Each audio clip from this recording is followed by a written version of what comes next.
There's been a lot of warnings from the White House about the fact that they don't want Israel to start operations, offensive operations on the ground in southern Gaza until they have figured out how they are going to deal with this huge population density.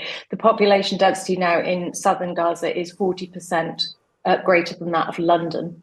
So you can imagine what it would be like trying to send tanks into London in pursuit of a Hamas leadership who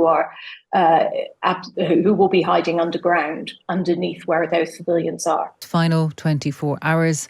Since the pause began, dozens of Israeli hostages have been released by Hamas and more than 100 Palestinian prisoners have been set free as well. Israel's Prime Minister Benjamin Netanyahu is now under pressure to extend this period.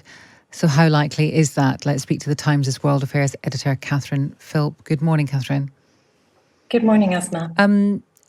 First of all, is a language around this important or not? Is this a ceasefire or is it a pause, and does it matter? Let's call it a pause, because a pause assumes that things will resume, and that's what's going to happen even when this does run out. So when does it run out, and what does it need to be extended? It needs Hamas to locate more hostages.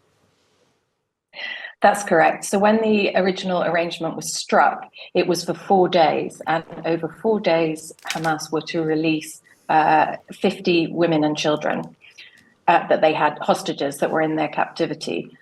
Israel was to release 150 Palestinian women and teenage prisoners and detainees, some of whom had not been charged, from their prisons.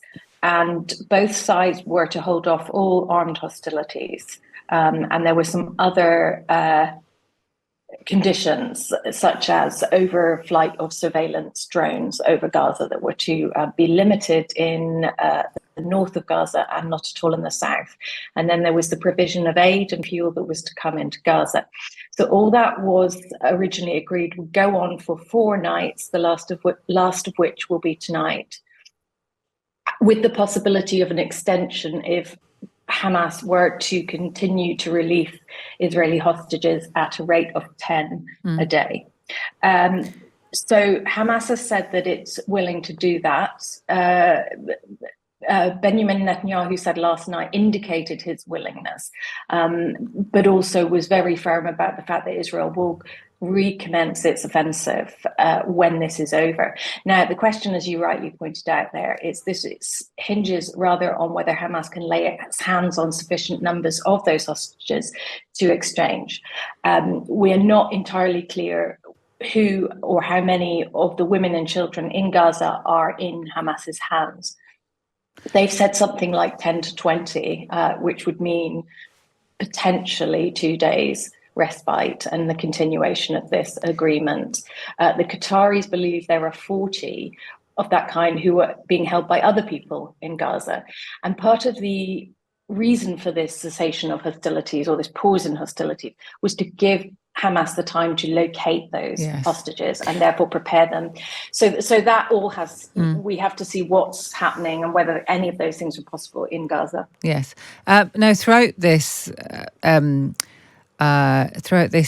operation by Israel, many people that we've spoken to on this program have said that Israel have the right to defend themselves, and whatever that means, they can do.